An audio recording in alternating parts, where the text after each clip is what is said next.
ഇരുമ്പിളിയം പഞ്ചായത്തിലെ Kottappuram ഹംസറാവുത്തർപ്പടി ഇല്ലത്തുവളപ്പ് road concrete പ്രവൃത്തികൾ പൂർത്തീകരിച്ച് തുറന്നുകൊടുത്തു.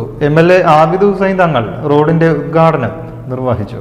അബ്ദുൾ സമദ് സമദാനി MP-യുടെ പ്രാദേശിക വികസന ഫണ്ടിൽ നിന്നുള്ള 2 ലക്ഷവും ഇരുമ്പിളിയം പഞ്ചായത്ത് വാർഷിക പദ്ധതിയിൽ ഉൾപ്പെടുത്തിയുള്ള 3,31,000 രൂപയും ചെലവഴിച്ചാണ് റോഡ് പ്രവൃത്തികൾ നടത്തിയത്.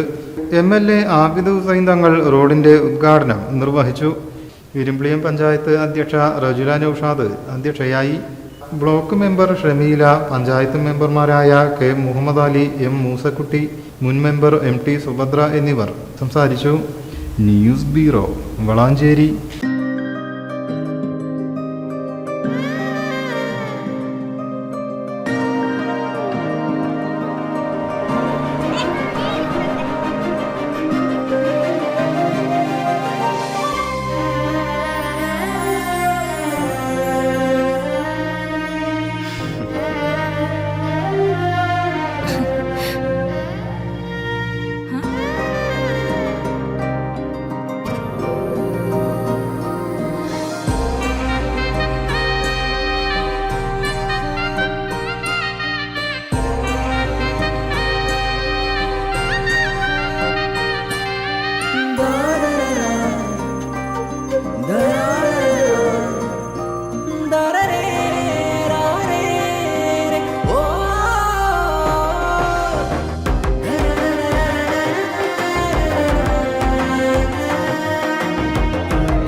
എല്ലാരും പറയുന്നു ഡിഫറെന്റ് ആയിട്ടുണ്ട്, നല്ല ഭംഗിയുണ്ടെന്നൊക്കെ.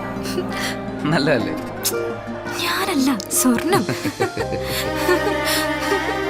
സഫ golden diamonds, different by design. സ്വർണം വാങ്ങി, പക്ഷെ ബില്ല് വാങ്ങിയില്ല. അയ്യോ, കടക്കാരൻ പറഞ്ഞിട്ടുണ്ടാവും ബില്ല് വേണ്ട, GST ലാഭിക്കാന്നൊക്കെ. ഒരു ചെറിയ ലാഭത്തിന് വേണ്ടി എത്ര വലിയ റിസ്ക് എടുക്കുന്നു. നാളെ ഒരു നിയമം വരും. ഒറ്റ രാത്രി കൊണ്ട് 1000-ന്റെ നോട്ടൊക്കെ നിരോധിച്ചല്ലേ, അതുപോലെ നാളെ സ്വർണം പണയം വെക്കണമെങ്കിൽ അല്ലെങ്കിൽ വിൽക്കണമെങ്കിൽ ഒറിജിനൽ ബില്ല് ആവശ്യമുണ്ട് കേട്ടോ. പിന്നെ സ്വർണം അണിയാൻ വേണ്ടി മാത്രമുള്ളല്ലോ, അതൊരു ഇൻവെസ്റ്റ്മെന്റ് കൂടല്ലേ. അതുകൊണ്ട് സ്വർണം വാങ്ങുമ്പോൾ GST നൽകിയെന്ന് ഉറപ്പുവരുത്തുക. Safa gold and diamonds original ബില്ലോടുകൂടി മാത്രം സ്വർണം വിൽക്കുന്നു. Safa golden diamonds, different by design.